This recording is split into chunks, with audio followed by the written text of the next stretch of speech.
يعني أستحضر في الجواب عن هذا السؤال رحلة ذلك الباحث الذي بحث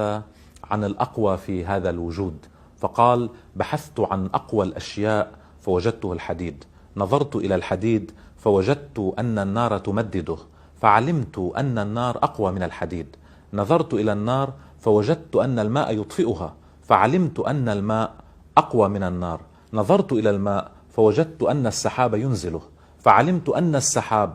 أقوى من الماء، نظرت إلى السحاب فوجدت أن الرياح تجره، فعلمت أن الرياح أقوى من السحاب، نظرت إلى الرياح فوجدت أن الجبال تصدها، فعلمت أن الجبال أقوى من الرياح، نظرت إلى الجبال فوجدت أن الإنسان يعلوها، فعلمت أن الإنسان أقوى من الجبال، نظرت إلى الإنسان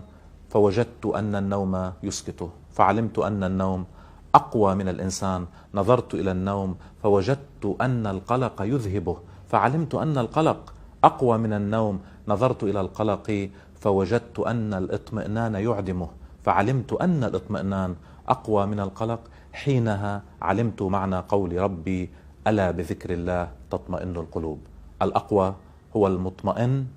بذكر الله تعالى.